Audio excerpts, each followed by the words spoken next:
Haleluya. Puji Tuhan. Selamat pagi saudara yang kasih Tuhan. Kita buka Alkitab kita dalam Injil Matius pasalnya yang ke-6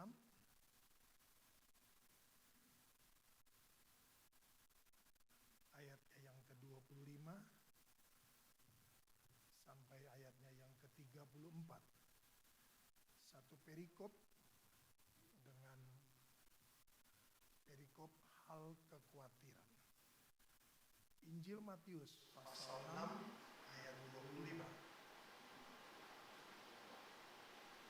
Karena itu aku berkata kepadamu, janganlah khawatir akan hidupmu, akan apa yang hendak kamu makan atau minum. Janganlah khawatir pula akan tubuhmu, akan apa yang hendak kamu pakai. Bukankah hidup itu lebih penting daripada makanan, dan tubuh itu lebih penting daripada pakaian? Pandanglah burung-burung di langit, yang tidak menabur dan tidak menuai, dan tidak mengumpulkan bekal dalam lumbung, namun diberi makan oleh Bapamu yang di surga. Bukankah kamu jauh melebihi burung-burung itu? Siapakah di antara kamu yang karena kekhawatirannya dapat menambahkan sehasta saja pada jalan hidupnya? Dan mengapa kamu khawatir akan pakaian? Perhatikanlah bunga bakung di ladang, yang tumbuh tanpa bekerja dan tanpa memintal. Namun aku berkata kepadamu, Salomo dalam segala kemegahannya pun tidak berpakaian seindah salah satu dari bunga itu. Jadi jika demikian Allah mendanani rumput di ladang, yang hari ini ada dan besok dibuang ke dalam api, tidakkah ia akan terlebih lagi mendandani kamu, hai orang yang kurang percaya? Sebab itu janganlah kamu khawatir dan berkata, apakah yang akan kami makan? Apakah yang akan kami minum? Apakah yang akan kami pakai? Semua itu dicari bangsa-bangsa yang tidak mengenal Allah. Akan tetapi Bapamu yang di surga tahu bahwa kamu memerlukan semuanya itu.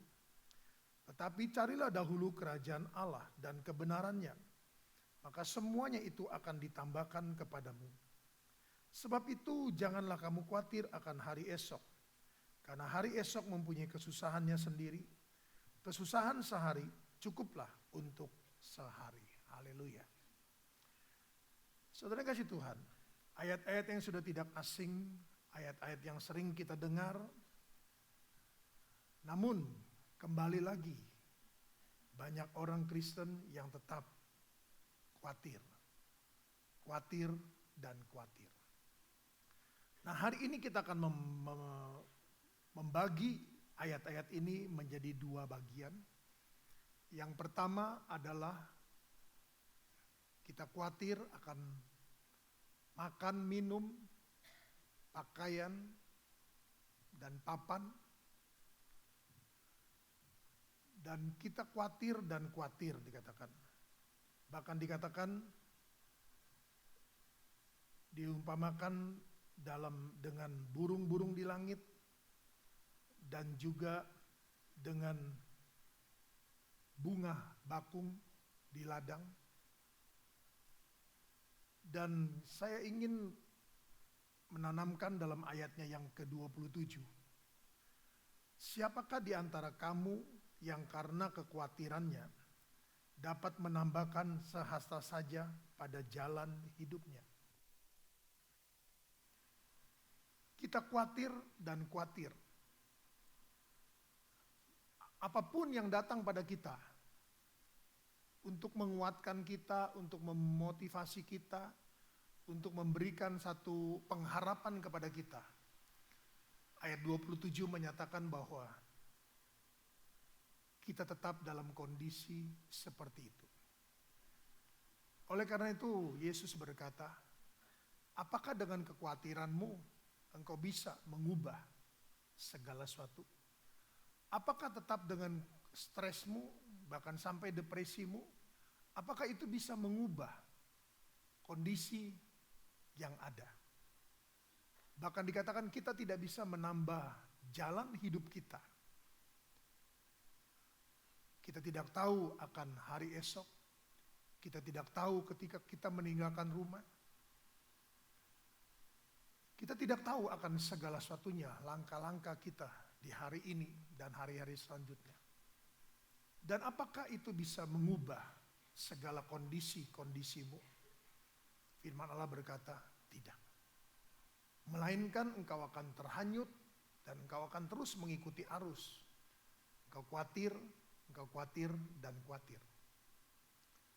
Nah, Tuhan berkata bahwa bukankah hidup itu lebih penting dan bukankah makanan itu pakaian itu lebih penting? Bukan hidup itu lebih penting daripada makanan dan tubuh ini lebih penting daripada pakaian. Jadi saudara kasih Tuhan, Yesus mengaitkan ini dengan hidup dan dengan tubuh. Dan fakta menyatakan bahwa kalau kita khawatir dengan hal-hal yang sedang kita jalani, itu akan menjadikan hidup kita tidak lagi sejahtera, tidak lagi damai, tidak lagi saudaraku ada sukacita. Kemarin Pak Hardi bicara di dalam doa minggu para pembantu gembala, bahwa seringkali kita khawatir kehilangan sukacita, damai sejahtera, dan hal itu tidak bisa mengubah segala sesuatunya. Tepat seperti yang dikatakan dalam Matius pasal 6. Bukankah hidup itu lebih penting dan tubuh itu lebih penting? Nah saudaraku, kita jalani hidup tanpa damai sejahtera, kita hanya khawatir, dan khawatir. Mempengaruhi hidup kita. Dan mempengaruhi kondisi tubuh kita.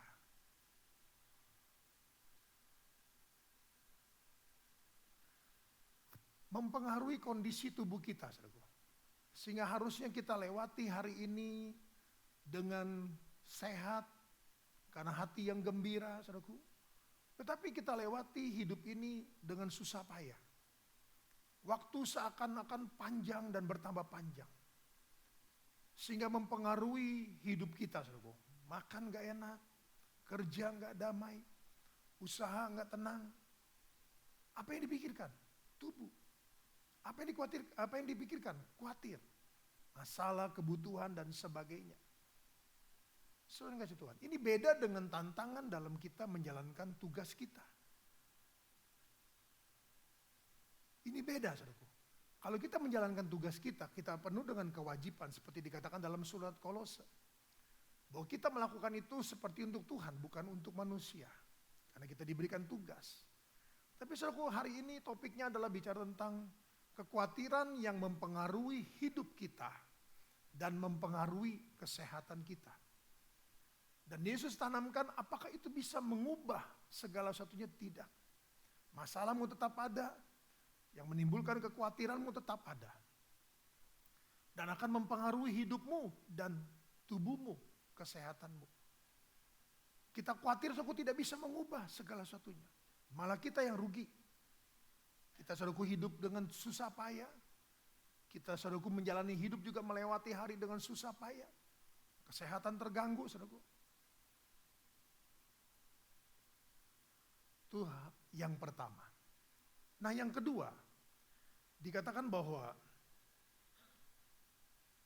sekarang dikatakan sebagai bunga bakung tanpa bekerja dan tanpa memintal. Tetapi dalam segala kemegahannya Salomo, dia tidak bisa melebihi kemegahan, kecantikan, indahnya saudaraku, bunga bakung yang ada. Dan dalam ayatnya yang ke-31, sebab itu janganlah kamu khawatir dan berkata, apakah yang akan kami makan, apakah yang akan kami minum, apakah yang akan kami pakai. Semua itu dicari bangsa-bangsa yang tidak mengenal Allah. Akan tetapi Bapamu yang di surga tahu bahwa kamu memerlukan semuanya itu. Haleluya. Saudara kasih Tuhan. Dikatakan kalau kita khawatir, semua itu pertama dicari juga oleh bangsa-bangsa yang ada. Dan yang kedua, semua bangsa saat ini saudaraku sedang juga mengalami satu kondisi yang sama. Satu kondisi yang sama. Negara saudaraku khawatir, pemerintah daerah khawatir, sampai kepada warga yang ada saudaraku khawatir. Apa yang dikhawatirkan? Kondisi, ekonomi, situasi, politik, sosial, keamanan. Itu bicara sebagai satu suku bangsa, saudaraku, sebagai bangsa-bangsa yang ada. Dan juga bangsa-bangsa juga saudaraku mengalami kekhawatiran-kekhawatiran. Dengan pertumbuhan, dengan kondisi ekonomi yang ada, saudaraku. Semua mengalami kekhawatiran. Jadi bukan hanya saudara saja, bukan hanya saudaraku kita Indonesia saja. Semua negara mengalami hal yang sama. Negara adidaya saudaraku sama. Negara Tiongkok sama. Sedang mengalami masa-masa yang sulit. Walaupun dia tetap yang lebih baik dari yang lain. Tetapi saudaraku tetap sama. Semua mengalami hal yang sama. Jadi kita tidak bisa berkata bahwa kondisi ini hanya aku, mengapa aku Tuhan? Kok yang lain tidak? Nah saudara kasih Tuhan, mungkin kita harus mengarahkan skup kita kepada yang lebih kecil. Lebih kecil saudara. Yaitu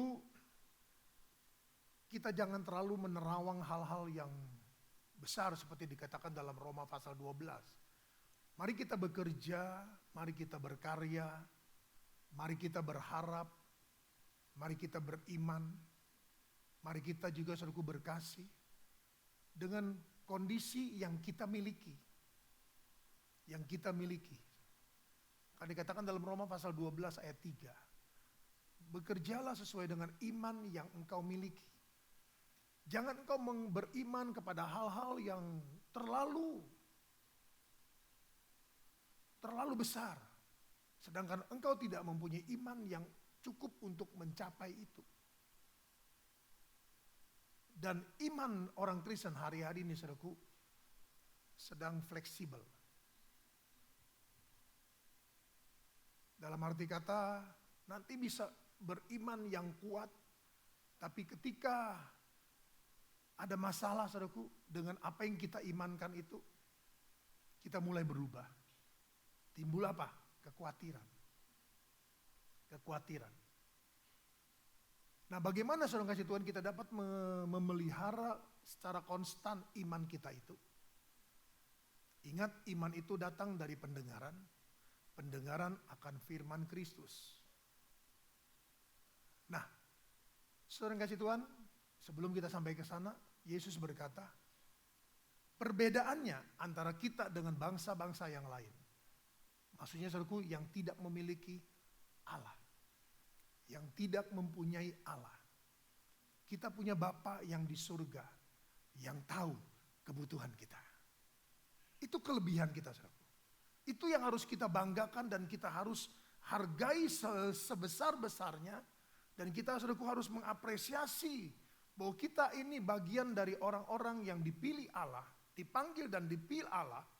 Untuk menjadi anak-anaknya.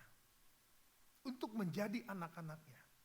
Dalam Matius pasal 5 ayat 45. Yesus berkata. Allah itu adalah Allah yang adil. Dia memberikan matahari, dia memberikan hujan. Kepada orang yang jahat dan orang yang baik. Berarti saudaraku adil, sama. Bapamu memberikan juga kepada mereka. Yang jahat. Dan yang baik. Nah, pasal 6. Apa yang kau khawatirkan? Bapamu yang di surga tahu segala kebutuhanmu. Jadi saudaraku ada perbedaan. Ada berkat yang berbeda. Ada pemeliharaan yang berbeda. Ada perhatian yang berbeda.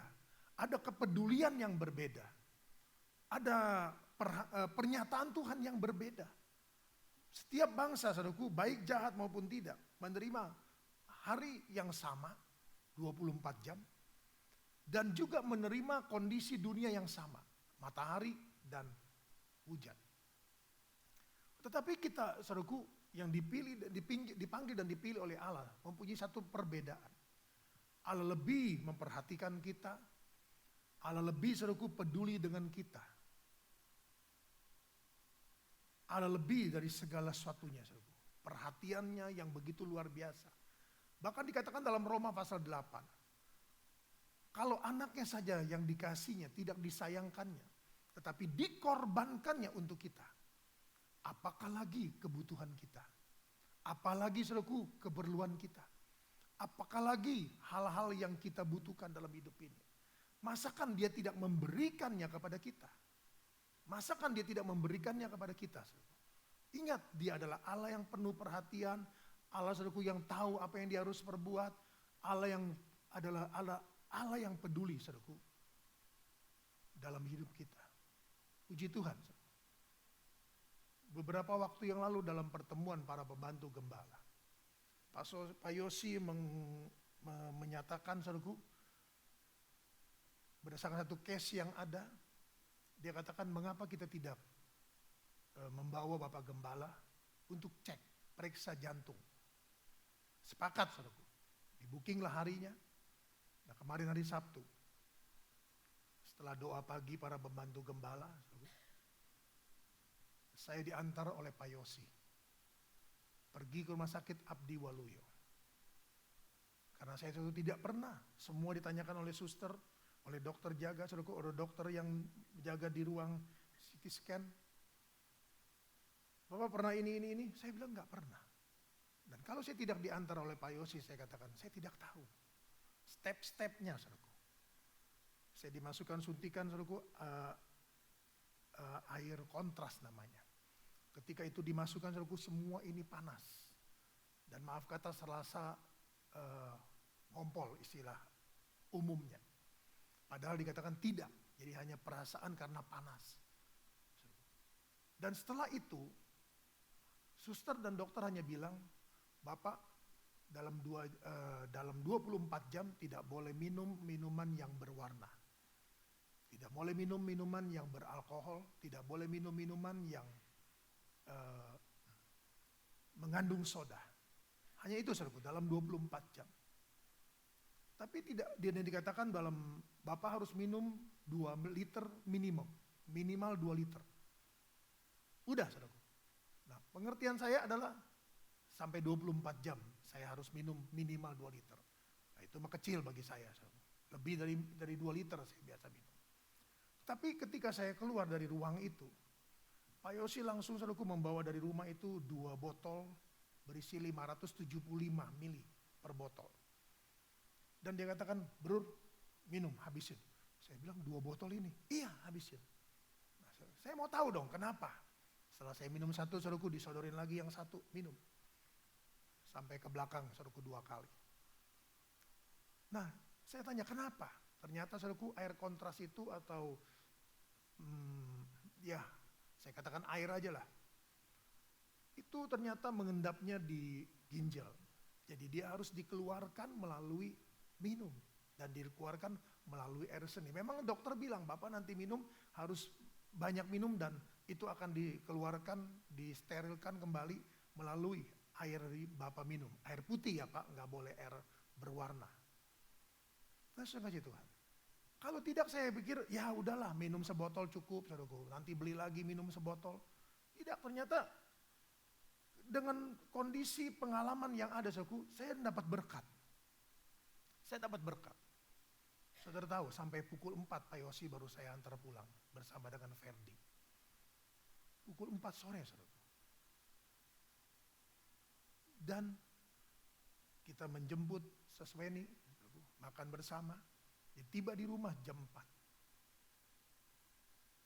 Saudara kasih Tuhan, itu merupakan kepedulian, perhatian dari para pembantu gembala, saudaraku. Mereka sepakat untuk menopang semuanya ini sehingga biaya yang dikeluarkan, saudaraku, boleh tercover dengan baik. Terima kasih untuk pembantu gembala.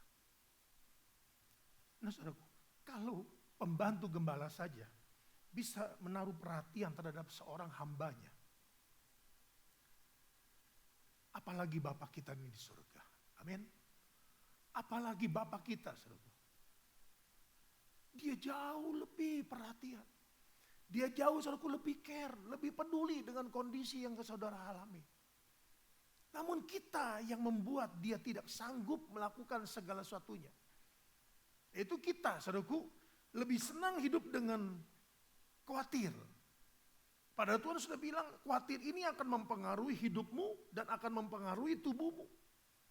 Dan tidak bisa dengan kekhawatiran engkau mengubah segala sesuatunya.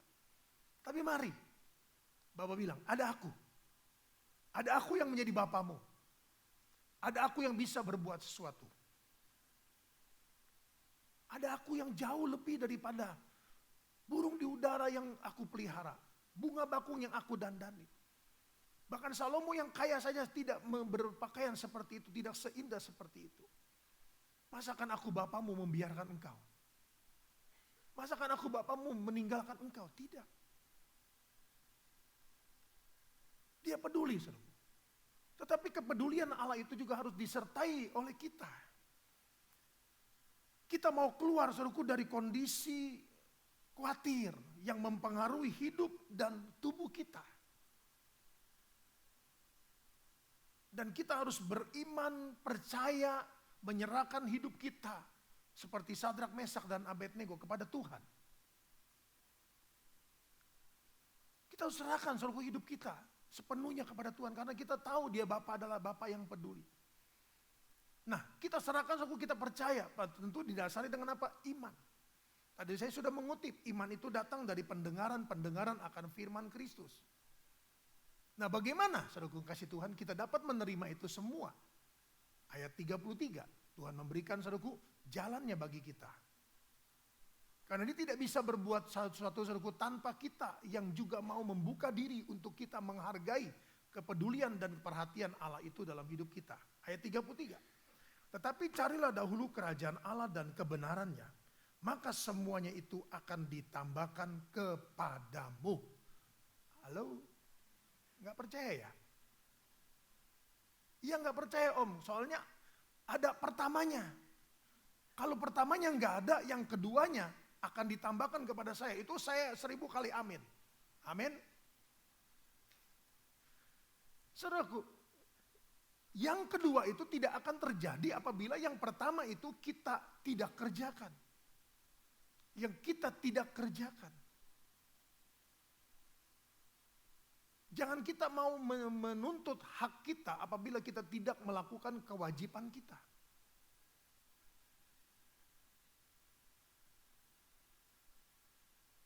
Bagaimana kita bisa mempunyai iman kalau kita tidak mencari kerajaan Allah? Nah, Yesus menuliskan di sini kerajaan Allah dan kebenarannya. Nyanya itu tidak memakai huruf besar. Tetapi juga bukan hanya kerajaan, tetapi kerajaan Allah. Nanti minggu depan kita akan belajar tentang hal ini. Karena ini seringkali mempengaruhi pengertian kita, pengenalan kita akan Tuhan. Tentang kerajaan ini. Banyak dipakai oleh murid-murid. Seperti dalam Kisah Rasul pasal 1. Dalam Matius pasal 4. Saudaraku, ketika iblis mencobai Yesus. Dia juga memakai kata kerajaan. Dan dalam bahasa Greek kata yang sama. Nah, minggu depan kita akan belajar. Saudaraku. Sebelum kita masuk minggu kelima dengan Bapak Pendeta Yos Minandar. Kita masuk juga, saudaraku, kita belajar tentang kerajaan ini. Nah, minggu lalu kita belajar bahwa kerajaan ini saudaraku bukan bicara tentang soal makan dan minum. Paulus pun menuliskan kata yang sama, kerajaan Allah. Kingdom of God. Bukan kingdom, tapi kingdom of God.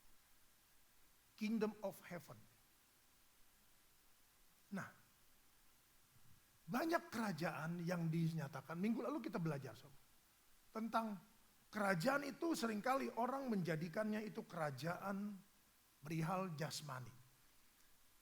Bukan kerajaan Allah. Nah, kalau kerajaan Allah itu tidak bicara tentang jasmani, tapi bicara tentang yang rohani. Dan kebenarannya itu pun tidak dipakai kata nyanya itu besar. Nanti minggu depan kita akan belajar. Mengapa saudaraku? Nah, inilah adilnya Tuhan. Inilah saudaraku kebenaran Tuhan dan apa yang dia nyatakan itu adalah sesuatu yang memang Tuhan Tuhan memberikan, namun yang menentukan kita. Tuhan memberikan saudaraku, ini yang kau harus punyai. Namun saudaraku, selanjutnya itu kita. Apa kita mau mencari kerajaan atau kita mau mencari kerajaan Allah? Kita mau memiliki kerajaan atau kita mau memiliki kerajaan Allah? Kita mau memiliki kebenaran saudaraku atau kita mau memiliki kebenaran? Nah, minggu depan kita akan belajar. Nah, saudara kasih Tuhan, kerajaan Allah. Kerajaan Allah di saudaraku adalah hal-hal yang bukan soal makan dan minum. Lah, kebutuhan saya kan makan minum. Kok bukan saya mencari makan minum? Nah, inilah Allah, saudaraku. Inilah Bapa kita. Bangsa-bangsa saudaraku dengan segala upaya, dengan segala kepintaran, dengan segala detailnya saudaraku, gelarnya, dengan segala IQ-nya saudaraku berusaha untuk keluar dari kondisi seperti ini. Apakah bisa? Saya sudah katakan, tidak. Berarti tidak ada perbedaan? Ada perbedaan. Tapi bagi saudaraku siapa yang tidak mengenal Allah? Tidak ada perbedaan. Bagi siapa ada perbedaan itu? Bapamu yang di surga. Yang memiliki Bapamu yang di surga. Nah, bagaimana kita memiliki Dia secara penuh? Bukan sebagian-sebagian menurut kebutuhan kita, menurut kemauan kita, menurut pengetahuan kita. Nah, Tuhan bilang carilah dahulu kerajaan Allah. Kingdom of God itu. Bukan kingdom, bukan kerajaan yang kita cari. Kerajaan itu saudaraku bicara tentang makan dan minum. Tapi kerajaan Allah bicara tentang kebenaran. Damai sejahtera dan sukacita oleh Roh Kudus. Jadi perjalanan kekristenan kita saudaraku tergantung bagaimana kita mempunyai pengenalan, pengertian tentang Allah ini. Nah, sulitnya saudaraku, sulitnya orang yang sudah dipengaruhi dan hidup dalam kerajaan ini, saudaraku, sukar untuk melepaskan kerajaan ini, memiliki kerajaan Allah. Dulu saudaraku mungkin banyak orang bangga dengan kerajaan ini. Tapi sekarang saudaraku banyak orang khawatir dengan kerajaan ini. Oleh karena itu saya ingatkan kembali saudaraku, kita mencari yang jasmani, kita sulit mendapatkannya, saudaraku, doakan kita mungkin tidak mendapatkannya, yang sudah pasti kita kehilangan kerajaan Allah ini. Tapi kalau kita memiliki kerajaan Allah, Tuhan bilang kalau engkau mencari kerajaan Allah dan kebenarannya, maka semuanya itu ditambahkan oleh Tuhan. Semuanya ini ditambahkan oleh Tuhan. Haleluya. Ini sengaja Tuhan. Semua itu ditambahkan oleh Tuhan. Apa yang kita perlu, saudara? Apa yang kita butuh? Apa yang dicari bangsa-bangsa? Semua itu saudara dicari. Dan tidak semua mendapatkannya. Dan Tuhan memberikan kita solusi bagi kita. Miliki Bapamu itu. Miliki kerajaan Allah itu. Bapamu adalah pemilik kerajaan Allah itu. Dan Dia akan mewariskan kepada kita kerajaannya itu, kerajaan Allah itu kepada kita. Namun jangan lupa juga, yang kedua, kebenaran. Kebenaran, saudaraku.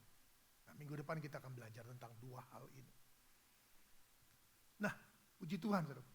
Jadi Tuhan memberikan kita jalan. Cari dahulu kerajaan Allah dan kebenarannya. Maka semuanya ditambahkan. Tapi ayat 34 berkata, sebab itu janganlah kamu khawatir akan hari esok. Karena hari esok mempunyai kesusahannya sendiri. Kesusahan sehari cukuplah untuk sehari. Amin. Saudaraku, jadi artinya hari-hari yang kita jalani itu ada kesusahan. Ada saudaraku masalah. Ada tantangan dalam menjalankan tugas. Ada hal saudaraku yang kita tidak bisa atasi dengan keberadaan kekuatan kita. Nah, oleh karena itu saudaraku, Dia memberikan kita satu penolong. Dan Dia menyatakan bahwa segala keberadaan Dia sebagai Bapa yang adalah kasih, sebagai Yesus adalah firman. Dan saudaraku dilimpahkan itu semua kepada satu oknum yang sekarang bersama dengan kita, yaitu Roh Kudus. Jadi saudaraku, keberadaan Allah, Bapa kita, saudaraku, yang dinyatakan dengan mengorbankan Yesus sebagai firman. Dan dia limpahkan di saudaraku melalui satu oknum. Dari dua oknum ini saudaraku dilimpahkan menjadi satu oknum yang ketiga. Dan dia memberikan kita apa? Hikmat. Memberikan kita apa saudaraku? Pikiran Allah. Memberikan kita apa? Penguasaan diri. Memberikan kita apa? Damai sejahtera. Memberikan kita apa saudaraku? Ketenangan. Memberikan kita apa? Iman. Jadi Tuhan bilang kalau memang kau setiap hari akan menjalani dan akan melewati masa-masa yang susah, masa-masa masalah, masa-masa tantangan, mari. Ingat, ketika engkau sedang menghadapi itu pun, di situ juga ada Bapamu yang di surga. Di situ juga ada Bapamu yang peduli terhadap engkau. Dan kepedulian itu Tuhan sudah nyatakan, limpahkan kepada Roh Kudus untuk diam dalam kita. Haleluya. Untuk diam dalam kita, saudaraku. Nah, kita sekarang sambung dengan, jadi saudaraku, dari ayat-ayat yang kita sudah baca ini jelas sekarang. Bahwa hari-hari yang kita jalani pun ada kekhawatiran. Namun jangan kau larut dalam kekhawatiran itu yang akan mempengaruhi hidupmu dan kesehatanmu. Dan semua itu tidak dapat engkau ubah dan tidak akan menambah jalan hidupmu. Tidak akan mengubah segala satunya. Dan bangsa-bangsa pun sekarang dalam kondisi yang sama. Khawatir juga, tapi mereka tidak mempunyai satu solusi. Tuhan memberikan kita solusi. Ada Bapa. Dan Bapa kita peduli, perhatian, tahu kebutuhan kita. Tahu masalah kita. Dan dia hanya selalu ingin kita miliki iman. Cari kerajaan Allah dan kebenarannya. Dan ketika engkau melewati hari besok, ada masalah, ingat, ada kerajaan Allah yang aku miliki. Ada Bapa yang peduli terhadap aku. Ada firman yang aku miliki. Ada Roh Kudus dengan hikmatnya, dengan pikiran Allahnya yang akan memenuhi segala kebutuhanku. Bahkan dia akan menambahkan segala sesuatunya. Paulus berkata, kekuatan pencobaan yang kita alami tidak melebihi kekuatan kita. Saudara kasih Tuhan, percayalah. Masalah yang kita hadapi tidak akan merampas hidup kita. Tapi seringkali kita membiarkan diri kita merampas hidup kita. Merampas kesehatan kita. Sehingga saudaraku kita lewati hari-hari dengan khawatir, dengan susah payah, dengan kesehatan yang terpuruk saudaraku. Kita khawatir dan khawatir. Nah, kita kembali fokus kepada kerajaan Allah dan kebenarannya yang saya katakan minggu depan kita akan pelajari. Kita gabung saudaraku dengan Lukas. Lukas 19.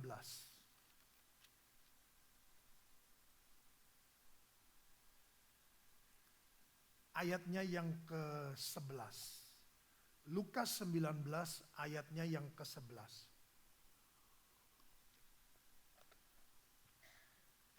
Untuk mereka yang mendengarkan dia di situ, Yesus melanjutkan perkataan dengan suatu perumpamaan. Sebab ia sudah dekat Yerusalem dan mereka menyangka bahwa kerajaan Allah akan segera kelihatan. Maka ia berkata, ada seorang bangsawan berangkat ke sebuah negeri yang jauh untuk dinobatkan menjadi raja di situ. Dan setelah itu baru kembali. Ia memanggil 10 orang hambanya dan memberikan 10 minah kepada mereka. Katanya, pakailah ini untuk berdagang sampai aku datang kembali. Akan tetapi orang-orang sebangsanya membenci dia. Lalu mengirimkan utusan menyusul dia untuk mengatakan, kami tidak mau orang ini menjadi raja atas kami. Dan terjadilah ketika ia kembali, setelah dia dinobatkan menjadi raja, ia menyuruh memanggil hamba-hambanya yang telah diberinya uang itu untuk mengetahui berapa hasil dagang mereka masing-masing.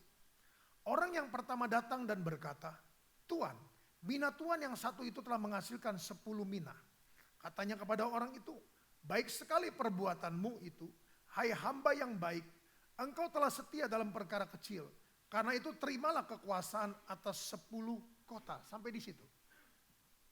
Ya sungguh kasih Tuhan, kita lihat di sini bahwa ayat 11 mengatakan bahwa mereka menyangka bahwa kerajaan Allah akan segera kelihatan. Tetapi Yesus saudaraku memakai kata tentang 10 hamba masing-masing diberikan 1 mina dan disuruh untuk berdagang. Ini udah kaitannya saudaraku dengan minggu depan yang akan kita pelajari. Karena ternyata perkataan orang itu saudaraku seringkali memiliki modus. Ada orang saudaraku yang memakai firman, yang memakai ayat modus. Sama seperti ayat 11. Kerajaan Allah. Tadi saya katakan kerajaan Allah, kingdom of God. Kerajaan Allah, rohani. Dan mereka menyangka bahwa kerajaan Allah akan segera kelihatan, dikatakan. Kerajaan Allah loh. Tapi mengapa Yesus memakai ada seorang raja. Memberikan 10 hambanya masing-masing 1 mina. Suruh berdagang. Yang satu saudaraku mendapatkan 10. Yang satu lagi mendapatkan 5. Yang satu tetap 1.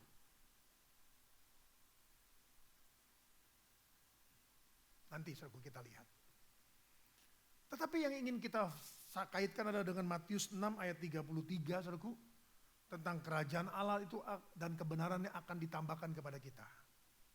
Nah ayatnya yang ke-15. Dan terjadilah ketika ia kembali setelah ia dinobatkan menjadi raja. Ia menyuruh memanggil hamba-hambanya yang telah diberinya uang itu untuk mengetahui berapa hasil dagang mereka masing-masing. Saudara kasih Tuhan, masing-masing diberikan 1 mina. Jadi kita semua diberikan talenta. Dengan talenta itu kita berkarya menghasilkan uang. Nah itu yang Tuhan inginkan. Itu yang Tuhan inginkan saudaraku. Namun kembali lagi ada satu perbedaan dan kelebihan yang Tuhan berikan bagi kita. Nah dengan Roh Kudus ini saudaraku kita menerima 9 karunia roh. Ini beda dengan minah yang disuruh kita untuk berdagang. Itu talenta saudaraku. Saudara menjadi seniman, saudara menjadi seorang yang pandai saudaraku berdagang.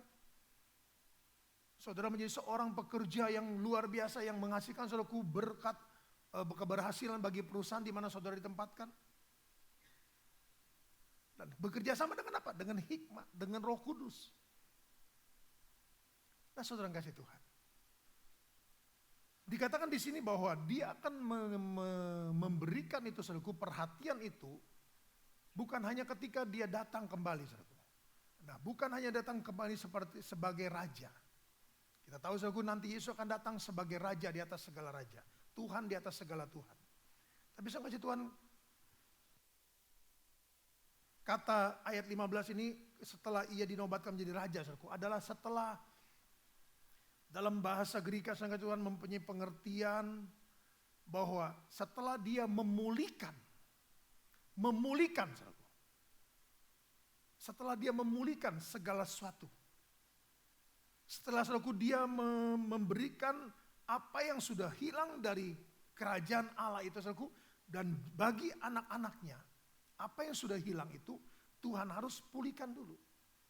Oleh karena itu dalam Kisah Rasul pasal 3 ayat 21, Yesus harus tetap tinggal di surga sampai ia memulihkan segala sesuatu seperti yang dikatakan oleh para nabi. Segala sesuatu harus dipulihkan terlebih dahulu. Dan yang pertama saudaraku apa? Kerajaan Allah. Kenapa? Karena mereka saudaraku berkata kerajaan Allah sudah dekat. Segera kelihatan. Nah saudara kasih Tuhan. Semuanya harus dipulihkan. Dan raja itu akan memulihkan. Jadi kerajaan Allah itu harus dipulihkan dulu. Pengertiannya oleh anak-anak Tuhan. Maaf. Oleh hamba-hamba Tuhan saudaraku. Nah ini yang harus kita mengerti. Kata dia dinobatkan menjadi raja saudaraku adalah dia akan menjadi raja setelah gereja dipulihkan. Gereja dipulihkan saudaraku dari tentang kerajaan Allah dan kebenarannya itu. Pengertian anak-anak Tuhan saudaraku tentang kerajaan Allah dan pengertian itu setelah dirubah, dipulihkan. Mengerti sepenuh-penuhnya tanpa lagi modus. Nah dia akan datang kembali sebagai raja. Berarti saudaraku, Sekarang Tuhan ingin juga memulihkan. Dengan apa dia pulihkan kita, saudaraku, masing-masing? Cari kerajaan Allah dan kebenarannya. Semua yang ditambahkan. Bagaimana prosesnya? Ingat, Tuhan memberikan kita masing-masing talenta. Tuhan memberikan kita, saudaraku, masing-masing skill. Beda dengan Aholia. Dia, saudaraku, diberikan roh untuk apa? Mengerjakan bait Allah.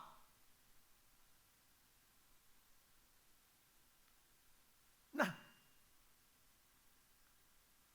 dia akan pulihkan segala sesuatu. Satu mina kita akan menghasilkan 10 mina. Halo, ini terkesima apa pedat bertanya nih? Ah, mana mungkin Om? Saudara bilang tidak mungkin, ya tidak jadi. Saudara tidak mau mengaminkan, ya tidak jadi. Berarti saudara tidak percaya akan firman Allah ini. Hari Kamis, saudaraku, saya berangkat bersama Ibu Gembala dengan Pak Timotius dan Ibu Suli. Saya disuruh, saudaraku, mendoakan satu kantornya yang baru dibuka. Saya membawa renungan, saudaraku. Dan setiap perkataan firman, saudaraku, yang saya ucapkan, waduh, jemaat, saudaraku, diundang di kantor itu, saudaraku, penuh. Mereka, saudaraku, ketika firman Allah disampaikan, saudaraku, setiap perkataan firman, saudaraku, setiap perkataan yang menjanjikan dari Tuhan, saudaraku, mereka semua serentak berkata, amin, saudaraku.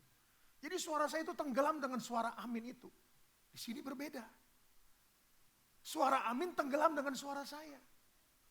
Jadi, saudaraku, yang mengaminkan itu, saudaraku, tidak kedengaran. Yang kedengaran adalah firman Allah.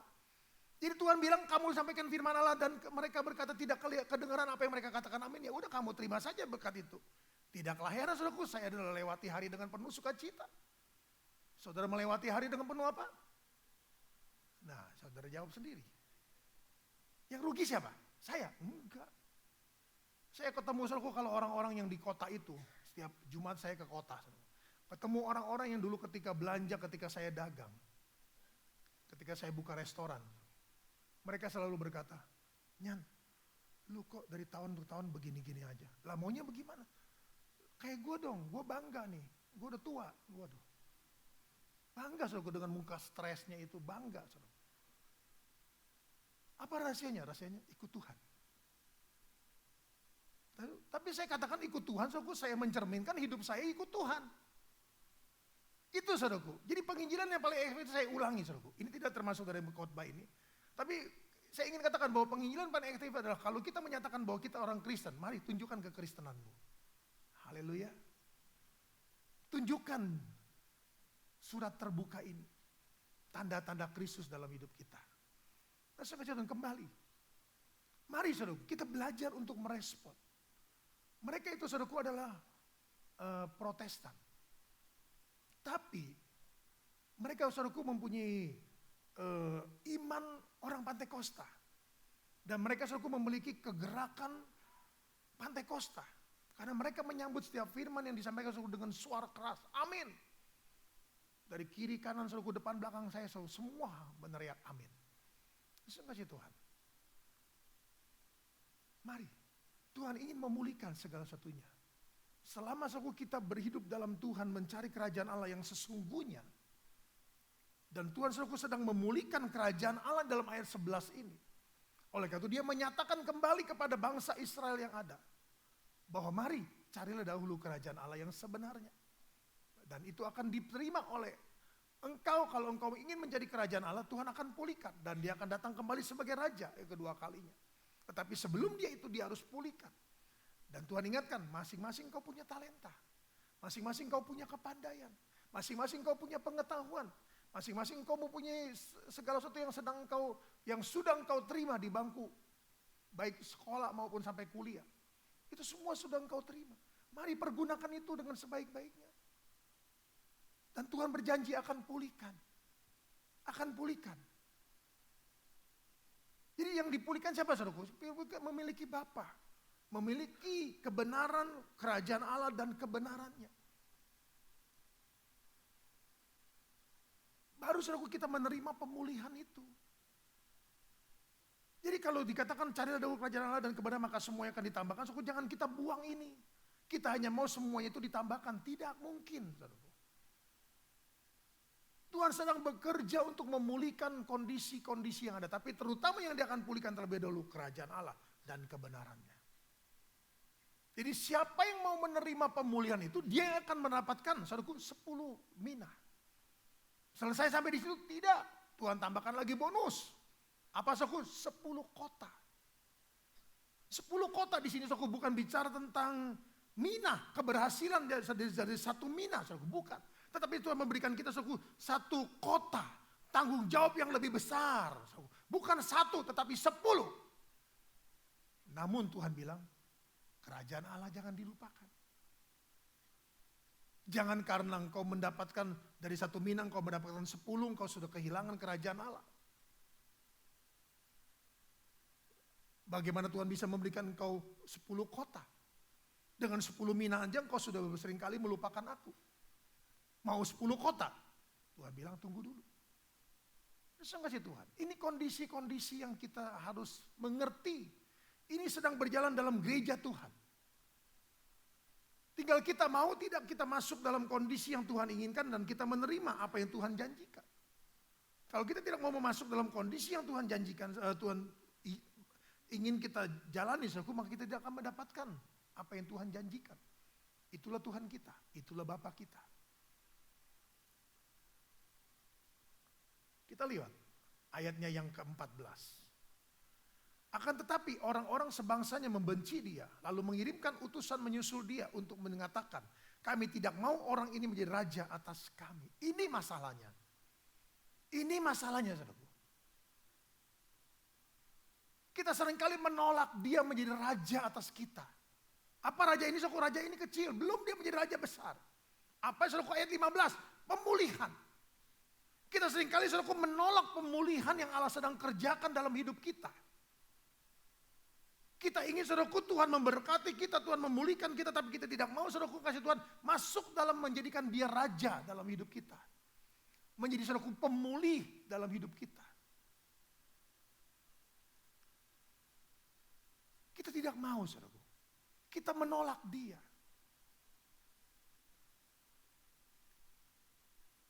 Nah, bagaimana kita bisa, saudaraku? Dikatakan di sini kasih Tuhan. Yang kedua yang kita ingin lihat dari ayat ini, saudaraku, adalah banyak orang akan membenci, saudaraku. Membenci kita. Yang bagaimana? Yang mau dipulihkan. Yang mau, saudaraku, kita sedang menerima pemulihan Allah itu. Banyak orang akan berusaha menjegal. Menjegal. Ingat kita beberapa waktu yang lalu pernah belajar tentang bagaimana orang akan menjatuhkan kita dari posisi kita, dari jabatan kita. Contoh yang paling, saudaraku, konkret dan paling fakta adalah Daniel pasal 6. Daniel, saudaraku, diangkat menjadi yang lebih tinggi dari yang lain. Apa yang mereka miliki, saudaraku? Benci, iri. Lalu berusaha dicari, saudaraku, kesalahannya. Oh enggak, bersih. Yang menjadi orang bersih enak, saudaraku. Tidak enak. Jadi orang yang hidup mencari kerajaan Allah dan kebenaran enak, saudaraku. Tidak enak. Belum lagi kita menghadapi tantangan dari apa yang kita lihat. Mazmur 37, Mazmur 73. Kalau kita, saudaraku, hanya melihat dari luar, kita melihat keberhasilan orang. Tapi tahukah saudara bahwa sedang dipersiapkan Allah untuk meluncur? Meluncur, saudaraku, bukan jatuh. Ini meluncur, saudara bisa bayangkan kalau orang meluncur, saudaraku, di es. Bagaimana? Kasih Tuhan. Jadi kita lihat di sini, tantangan ada, kesulitan ada. Bahkan untuk kita mendapatkan pemulihan pun, saudaraku, ada tantangan. Ada orang-orang yang tidak senang kita dipulihkan. Ada orang, saudaraku, yang ingin kita tetap dalam kerajaan Allah, dalam kerajaan, saudara. Dan walaupun kita berkata kerajaan Allah, saudaraku, adalah kerajaan Allah. Ada orang benci, saudaraku, tidak senang. Kalau saudara diberikan kedudukan jabatan, mari, saudaraku, ingat ada orang-orang yang tidak senang dengan kondisi saudara. Hati-hati. Hati-hati dengan apa yang kau ucapkan, hati-hati dengan apa yang kau kerjakan, apa yang kau lakukan dalam tugas-tugasmu, hati-hati. Karena jelas, saudaraku, banyak orang yang tidak akan senang. Alkitab sudah berkata banyak orang akan benci. Ketika kita, saudaraku, menjadikan dia sebagai pemulih dalam hidup kita. Apa yang dimiliki oleh Daniel? Kekuatan doa. Haleluya. Kekuatan doa yang tidak dilihat, tapi yang ada di dalam. Kekuatan doa itu saudaraku bukan sesuatu yang kelihatan seperti orang latihan gym, bukan. Tapi kekuatan doa itu saudaraku akan membuat kita sanggup melewati segala situasi, kondisi apapun dalam hidup ini. Kenapa? Karena kita punya saudaraku doa, kekuatan saudaraku roh kita itu begitu kuat. Tapi doa yang bagaimana? Doa kerajaan atau doa kerajaan Allah? Jadi saudaraku kalau kita mau kupas ini semua banyak lebar.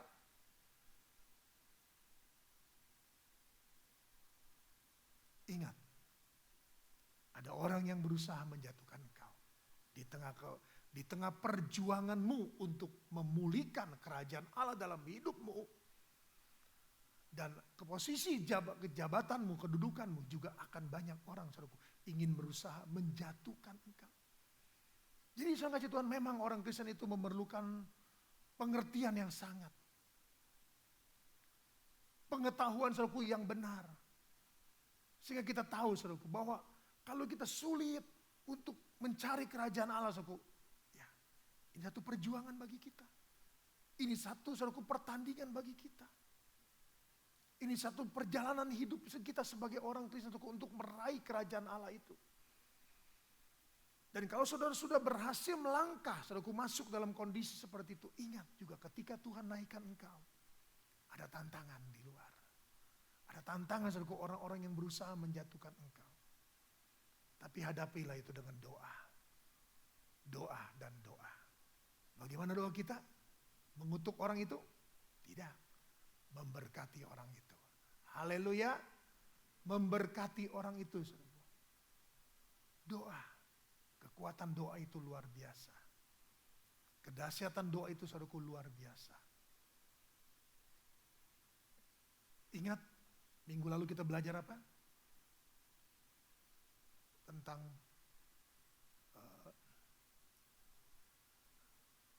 saya lupa.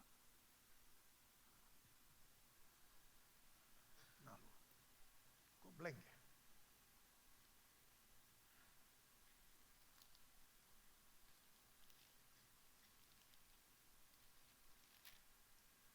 Oh, cemburu. Ada cemburu Filistin, ada cemburu ilahi. Saudaraku, setelah ibadah siang, keluarga tante saudaraku biasa makan siang bersama. Mereka langsung saudaraku membahas firman. Ya tapi dengan nada guyon. Ingat ya, kamu tidak boleh punya cemburu ya. Cemburu Filistin gak boleh. Bolehnya punyanya cemburu ilahi. Cemburu Filistin adalah iri hati, dengki, marah, kecewa, dendam. Tapi cemburu ilahi adalah cemburu ingin mendapatkan sesuatu. Nah saudaraku, jadi kita kaitkan sekarang. Cemburu ilahi adalah ingin mendapatkan sesuatu, walaupun sukar. Ini saudaraku diinisiatifkan oleh Rasul Paulus dengan berkata, aku cemburu ilahi kepada kamu, karena aku telah mempertunangkan kamu dengan seorang laki-laki untuk menjadi mempelai. Perawan suci. Paulus saudaraku mempunyai satu cemburu ilahi, ingin mendapatkan itu. Tapi kita tahu bahwa kondisi di mana dia hidup tidak mungkin. Oleh karena itu dia hanya bisa membangun saudaraku cemburu ilahi. Nah cemburu yang sama juga saudaraku dia ingin bangunkan itu kepada bangsa Israel yang ada. Karena waktu masih ada saudaraku. Jadi dengan membangun bangsa Israel yang ada saudaraku untuk membangun cemburu apa? Cemburu ilahi. Bahwa engkau sudah kehilangan keselamatan. Jadi engkau harus mempunyai cemburu ilahi untuk meraih keselamatan itu. Tetapi apakah mudah? Tidak. Kembali tantangan saudaraku. Jadi tantangan untuk kita membangun saudaraku cemburu ilahi itu tidak mudah. Untuk kita saudaraku meraih sesuatu yang sekarang Allah sedang siapkan bagi kita saudaraku itu tidak mudah. Yang kedua, Yosua berkata kepada bangsa Israel yang ada. Aku dan seisi rumahku kami akan beribadah kepada Tuhan. Ingat kita mempunyai Allah yang cemburu. Saudaraku. Ingin membangkitkan cemburu ilahi saudaraku kepada keluarga-keluarga Yahudi Israel yang ada. Berhasil? Tidak. Yosua mati saudaraku mereka kembali kepada Baal. Satu persatu saudaraku rumah tangga hancur. Itu sama. Membangun saudaraku cemburu ilahi bagi gereja saudaraku tidak. Untuk setiap keluarga datang saudaraku beribadah itu sukar. Dan sangat sulit. Kita sedang mengerjakan pemulihan yang Allah akan kerjakan dalam hidup kita. Mari saudara, bangun dengan cemburu ilahi itu. Walaupun sukar. Dan ada banyak orang saudara ingin menjatuhkan kita. Tapi percayalah, kita punya Bapa yang tahu akan kondisi kita. Kita punya Bapa yang peduli. Kita punya Bapa saudara yang penuh perhatian bagi kita. Dan kita akan lanjut minggu depan. Tuhan memberkati kita. Kita datang pada Tuhan.